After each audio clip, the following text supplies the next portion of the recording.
Un petit peu de musique, ok? Oui.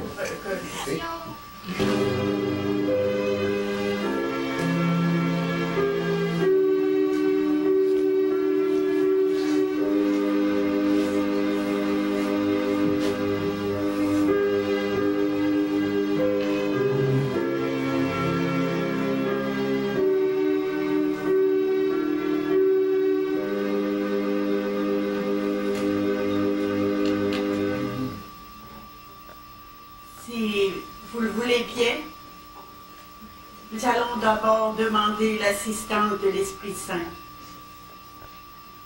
Il me semble que Jésus a des choses importantes à nous dire ce matin. Des choses qui pourraient apporter un élan nouveau à la communauté. Et je voudrais vraiment que ce soit l'Esprit Saint qui les inspire. S'il vous plaît, Louise, nous allons chanter un chant à l'Esprit Saint.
Il me semble que si j'avais un titre à donner à l'entretien d'aujourd'hui, je l'intitulerais « La pertinence de la dévotion à Jésus, roi d'amour, dans le monde d'aujourd'hui ».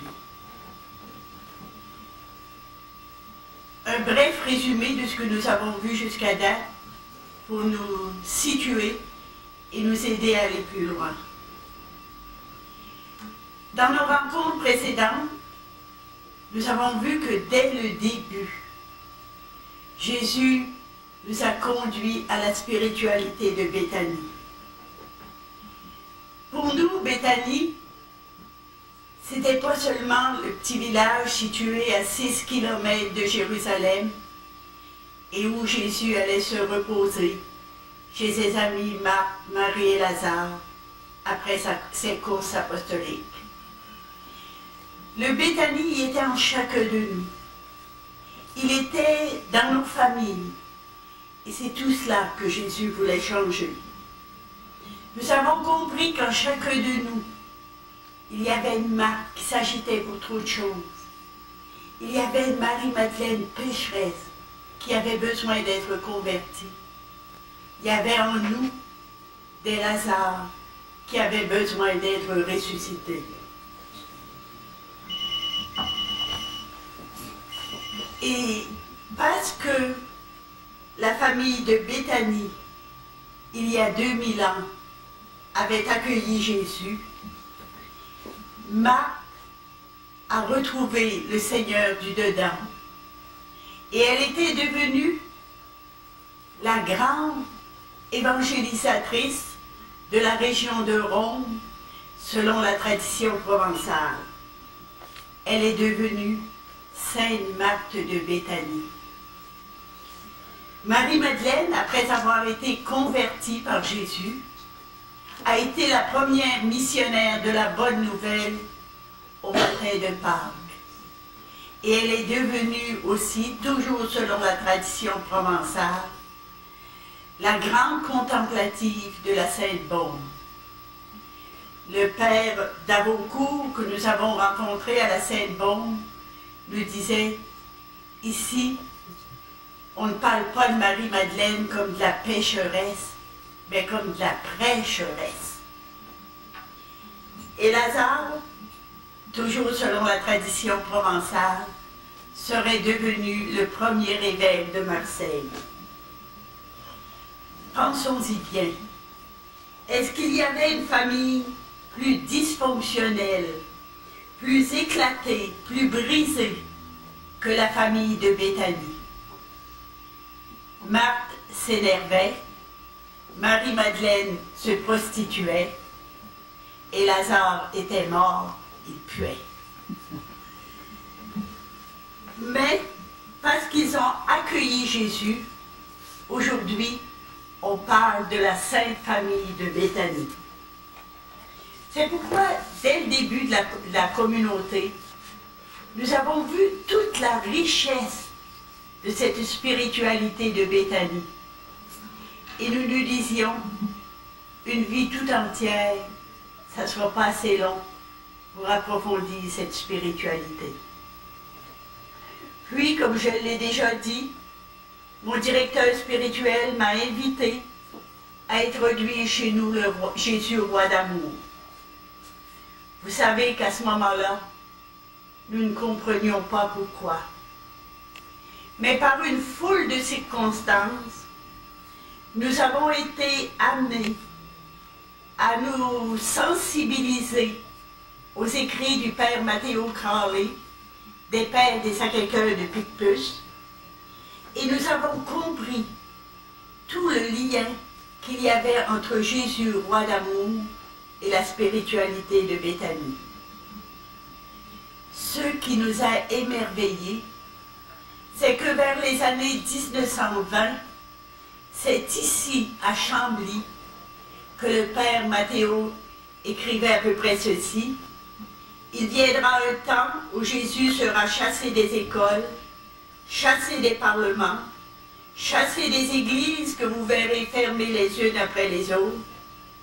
À ce moment-là, il viendra en petit enfant, en petit roi d'amour, restaurer la famille et en faire ses Béthanies. » Et il ajoutait, à ce moment-là, les gens se reconnaîtront difficilement dans la Sainte Famille. Des maris qui auront gardé leur pureté originelle, ils ne seront peut-être pas nombreuses. Mais des Marthes qui s'agiteront pour trop de choses, des Marie-Madeleine pécheresses qui auront besoin de la miséricorde du Seigneur, des Lazare qui auront besoin d'être ressuscités, il y en aura. Jésus viendra en petit roi d'amour, restaurer la famille et préparer son retour glorieux. Jésus vient pour restaurer la famille. Est-ce assez consolant? Mais ce n'est pas seulement la famille humaine qu'il veut restaurer. C'est surtout la grande famille ecclésiale qu'est l'Église catholique, en combattant les forces du mal qui veulent l'attaquer dans son cœur même. Je parle de la famille, de l'Eucharistie et du sacerdoce. Je pense qu'il y a là une phrase à retenir. La dévotion à Jésus, roi d'amour, c'est pour sauver la famille, c'est pour nous porter à la défense de l'Eucharistie et du sacerdoce. Et je m'explique. C'est au moment où le culte satané se structure autour de l'Eucharistie que Jésus vient demander à Sainte Marguerite Marie de répandre la dévotion au Sacré-Cœur. Nous y reviendrons. Mais dans un premier temps, j'aimerais démontrer que la dévotion à Jésus, roi d'amour, ce n'est pas autre chose que la dévotion au Sacré-Cœur adaptée au monde d'aujourd'hui. Et deuxièmement, que la dévotion à Jésus, roi d'amour, c'est un antidote au microbe diabolique qui veut détruire la famille, l'Église et le sacerdoce. Et quand je vous dis cela, je m'appuie sur plusieurs livres que j'ai lus. De Claude Mouton d'abord, ils regarderont vers celui qu'ils ont transpercé. On a de Martin Aubu, des énonciations troublantes et inédites. On a de Monseigneur Balducci, les adorateurs du diable et rock satanique. On a bien sûr tous les livres du Père Laurentin sur Marie-Yvonne aimée de Jésus, de même que les livres du Père Labutte, qui a été très près de Marie-Yvonne, qui nous en disent long. Il y a l'œuvre aussi de Marie Desvallées, qui a été une dirigée du Père de Saint-Jean-Eudes.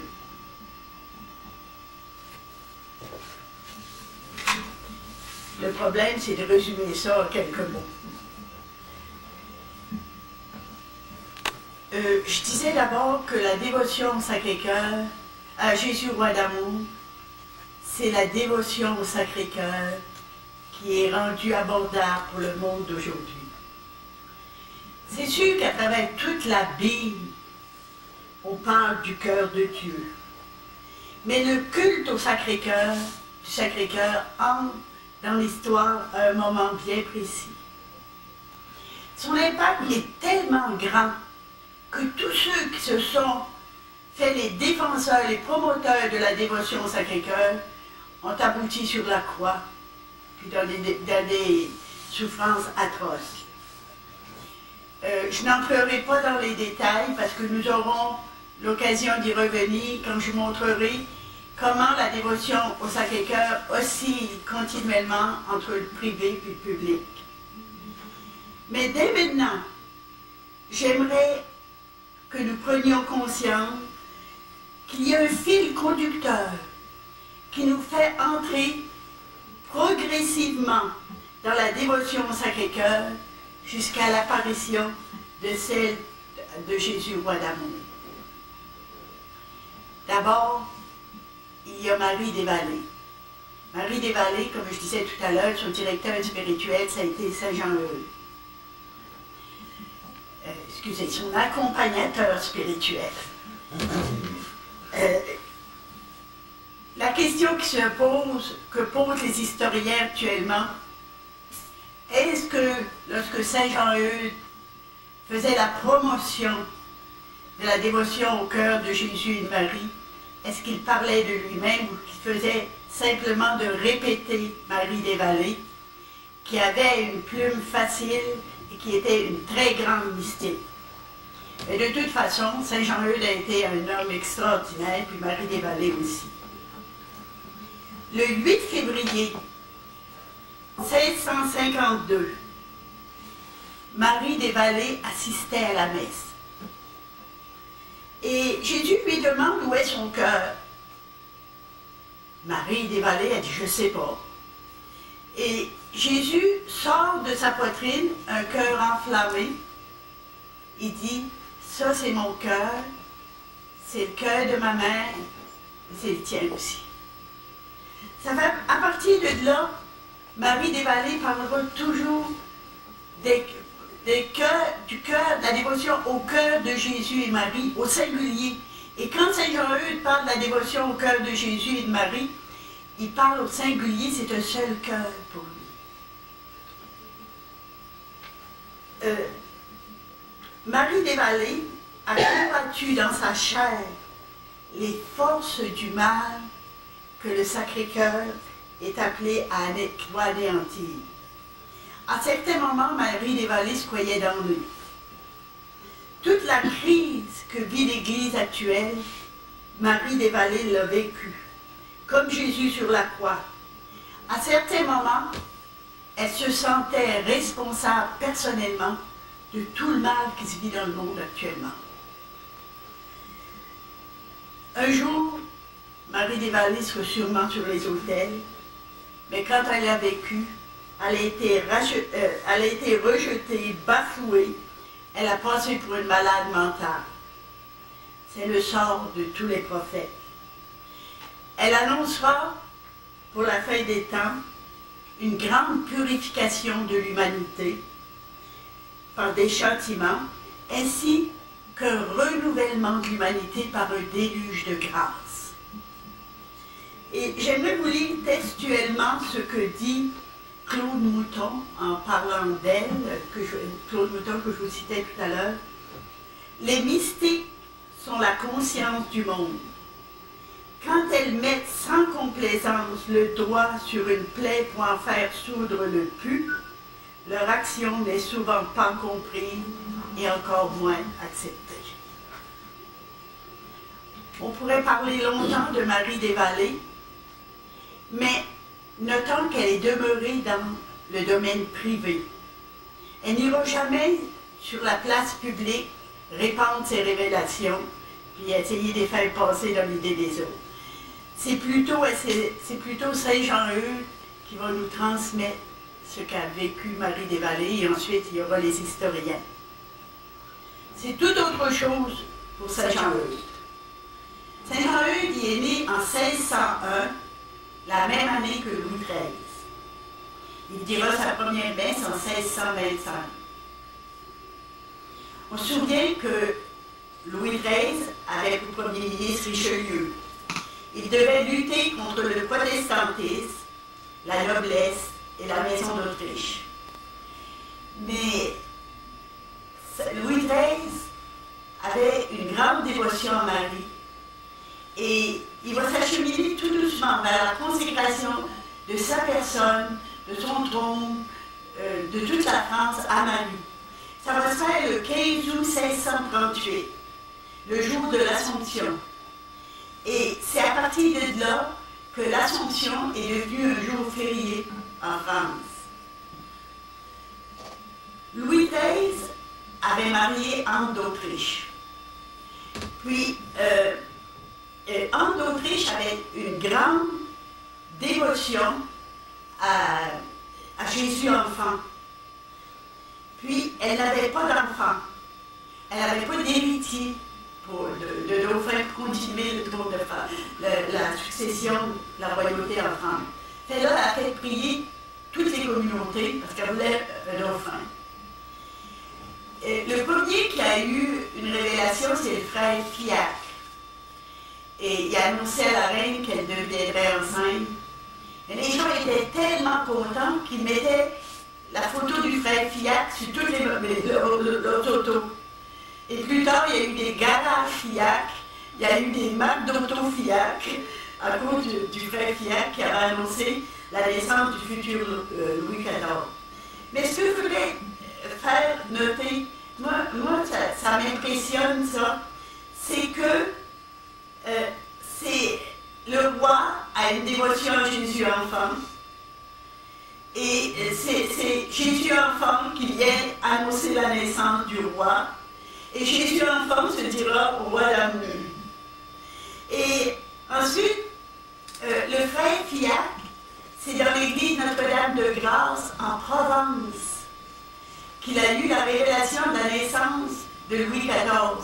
Mais la Provence, c'est l'endroit où ira la famille de Béthanie. Je trouve qu'il y a un lien dans tout ça. Puis ensuite, il y aura Marguerite du Saint-Sacrement, à qui Jésus enfant apparaîtra pour confirmer la naissance du futur Louis XIV. Saint Jean-Eudes arrive à un bon moment. Il décide de lancer un message public solennel en faveur du Sacré-Cœur. Puis il a l'assentiment à ce moment-là de plusieurs évêques. Mais vous comprenez que les forces de l'enfer prennent conscience du succès de cet athlète du Sacré-Cœur, mais il faut dire aussi que Saint Jean-Eudes était audacieux, il n'allait pas de même ordre. Louis XIV avait perdu son père, Louis XIII, à l'âge de 5 ans. Les parlementaires et les grands se soulevaient contre Mazarin, qui avait succédé au cardinal Richelieu, puis ils tâchaient de saper le trône de France. Beaucoup essayaient de trouver les causes politiques à tout ça. Saint Jean-Eudes, il va trouver Anne d'Autriche. Il dit la cause, elle n'est pas politique. La vraie cause, c'est l'iniquité. La licence des mœurs liées à la cour. Le péché sous toutes ses formes. Car les sectes sataniques commençaient à s'introduire dans la cour de France. Saint Jean-Eudes dit, donnez-nous des bons évêques. Les bons évêques font des bons prêtres. Puis les bons prêtres vont faire des bons chrétiens. Vous comprenez que les réactions n'ont pas retardé à se faire attendre. On se demandait, c'est qui ce petit prêtre-là qui va parler de la sorte à la reine? Le 29 novembre 1650, la chapelle de Caen était fermée par l'ordre ecclésiastique. Les œuvres du Seigneur se font sur la croix. Saint Jean-Eudes n'y a pas échappé. C'est sûr qu'après sa mort, Léon XIII reconnaîtra Saint Jean-Eudes comme celui qui a proclamé officiellement le culte liturgique du Sacré-Cœur, mais ça n'a pas toujours été sur les roulettes durant sa vie. Ce qu'il faut retenir, c'était que Saint Jean-Eudes a préparé la voie pour entendre le message que le Sacré-Cœur va livrer à Sainte Marguerite Marie. Puis, je voudrais vous lire un passage de Saint Jean-Eudes. Vous allez voir jusqu'à quel point c'est près du message de Sainte Marguerite Marie.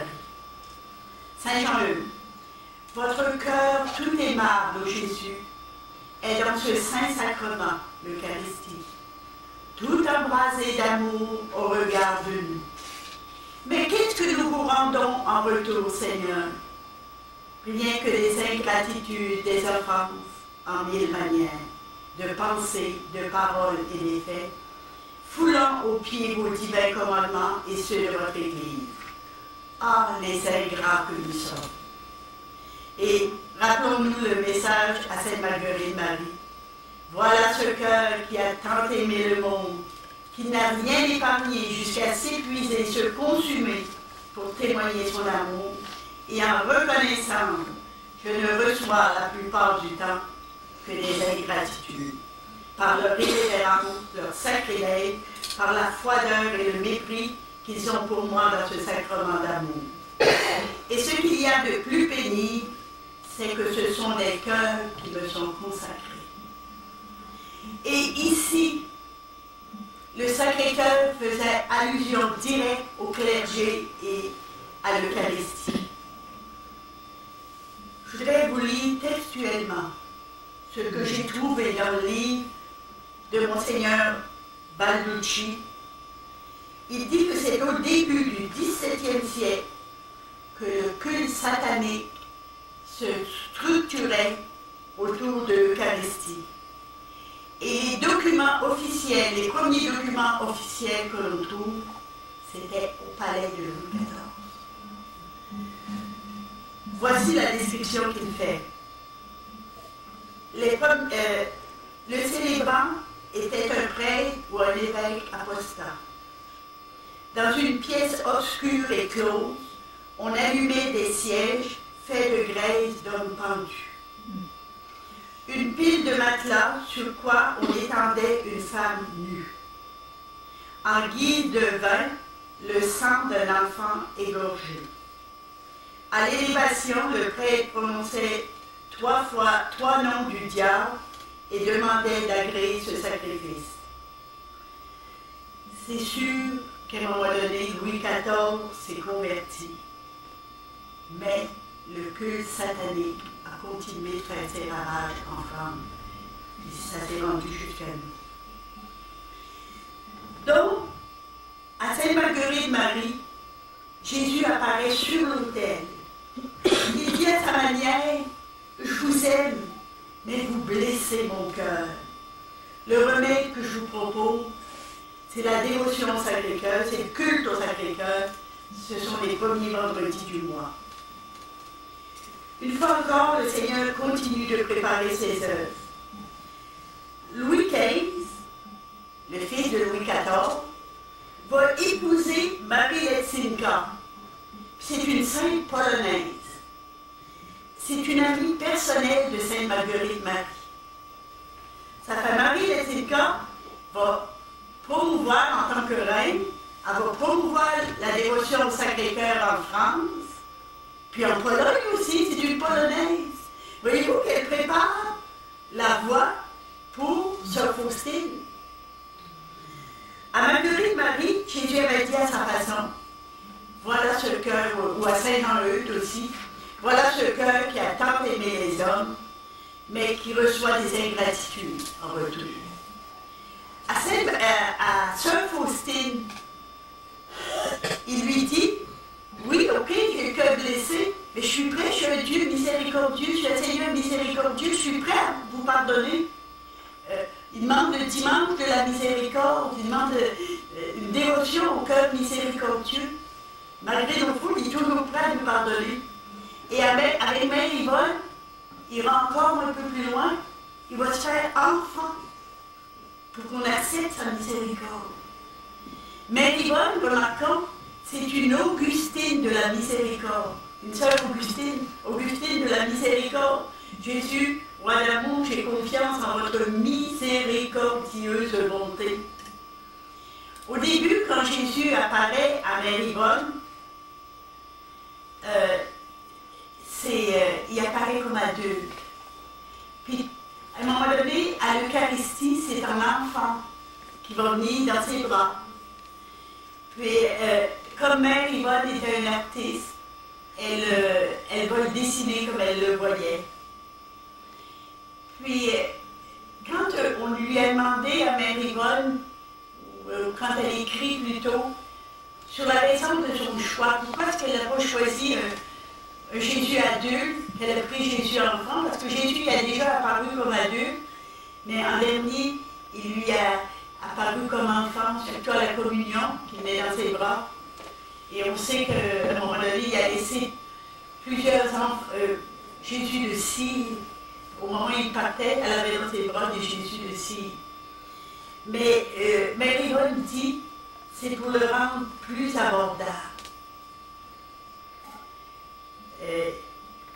Donc, le rôle de Mère Yvonne, pour moi, c'était de nous présenter Jésus, roi d'amour. C'est un enfant qui vient pour sauver nos familles. Et son deuxième rôle à Mère Yvonne, c'était de réparer pour les profanations qui se font envers l'Eucharistie.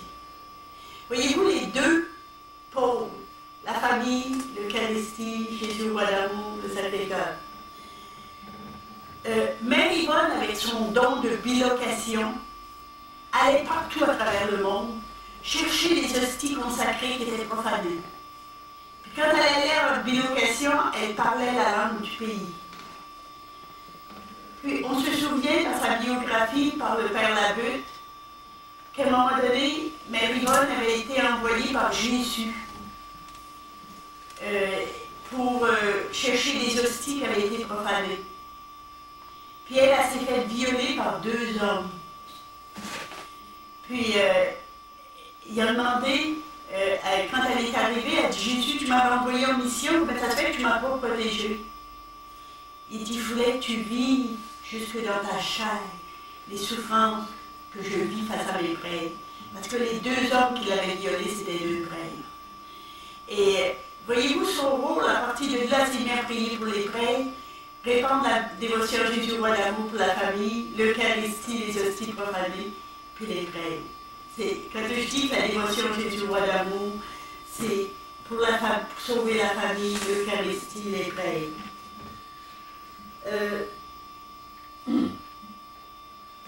J'ai lu, je ne me souviens plus de la référence exacte, qu'on disait, la franc-maçonnerie disait que s'ils arrivent, avant je voudrais vous dire que les francs-maçons voyaient ça d'un mauvais œil, le rôle de Mère Yvonne de Malétroit, de même que le rôle de Sainte Marguerite Marie, qui parlait d'expiation, de réparation.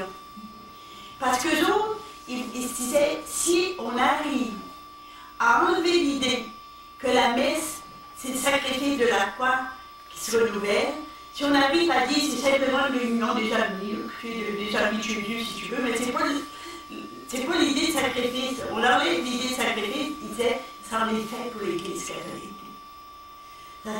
Vous comprenez que Yvonne Aimé puis Marguerite Marie, ils étaient rejetés à cause de ça. Et vous voyez toute la pertinence de la dévotion aujourd'hui, la dévotion à Jésus, roi d'amour, de même que la dévotion au Sacré-Cœur. Ce n'est pas par hasard si la famille se disloque aujourd'hui, si on fait la promotion de l'homosexualité. On n'a qu'à écouter les dernières nouvelles du Québec. Si on tue les enfants par l'avortement, et je pourrais en ajouter. Dans les années 60, j'avais lu un petit journal de la franc-maçonnerie qui s'appelait La Raison. Je pense que j'en ai encore une copie. Leur objectif, prendre les postes de philosophie au cégep pour détruire la notion de Dieu. Enlever toute notion de culpabilité face à la sexualité. Détruire la famille en amenant les femmes sur le marché du travail et en disant aux jeunes que leurs parents sont vieux jeux.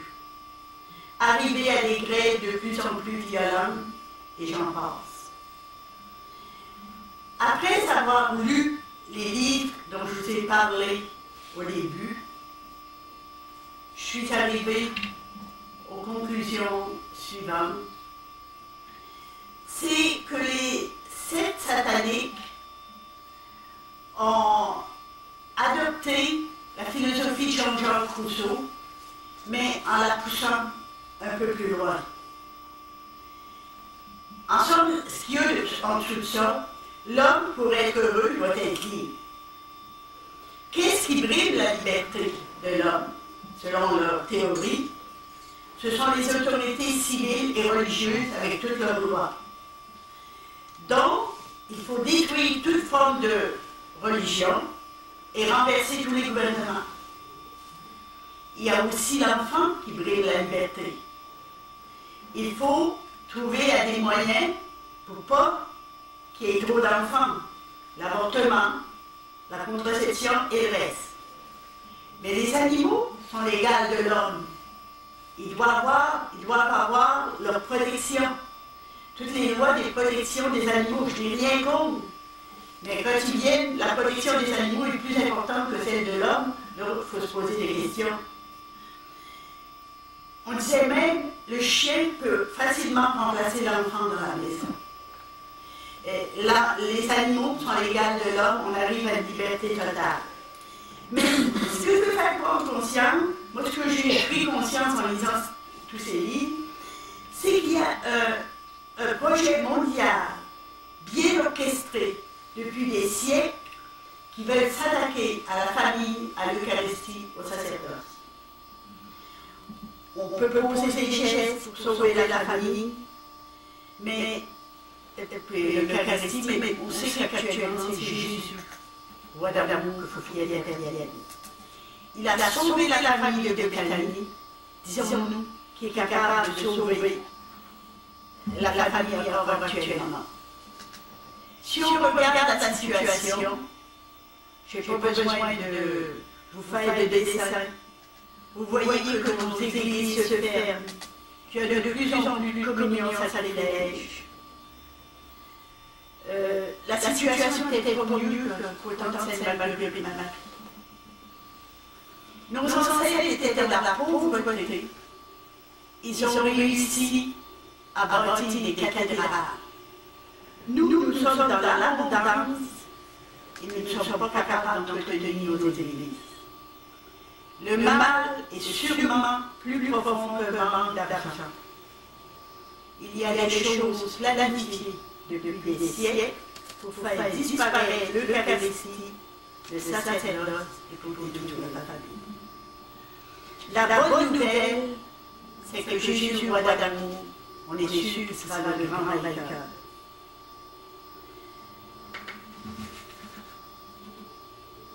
Comme missionnaire de la bonne nouvelle, nous avons été choisis par Jésus pour présenter le roi d'amour au monde comme solution à la crise d'aujourd'hui.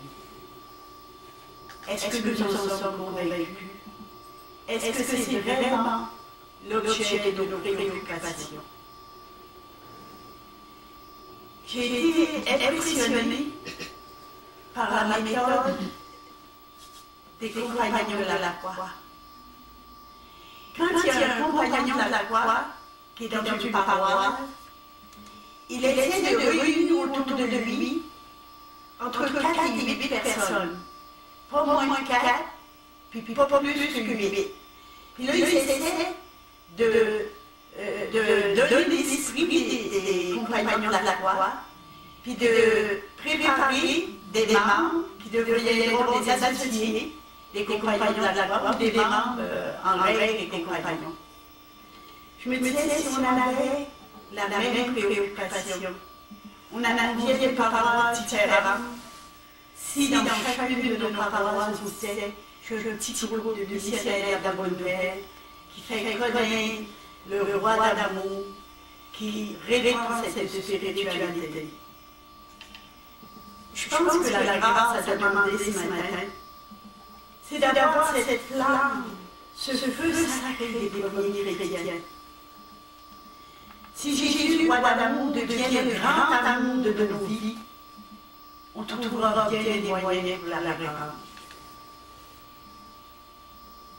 Et si Jésus, roi d'amour, pouvait dire aujourd'hui, j'ai cherché des consolateurs, j'ai cherché des collaborateurs, et j'en ai trouvé chez les missionnaires de la bonne nouvelle. En terminant, j'ai puisé une parole de Dieu, et voici ce que j'ai lu. Je ferai tomber une pluie en son temps, et ce sera une pluie de bénédiction. Amen. On pourrait chanter ensemble Jésus, roi d'amour. Ô Jésus, roi d'amour, tu es miséricorde. Ô Jésus, roi d'amour, je crois en ta bonté. Est-ce qu'on passe aux questions, ça, Elisabeth? Oui. Alors, si vous avez des questions... Est-ce que c'est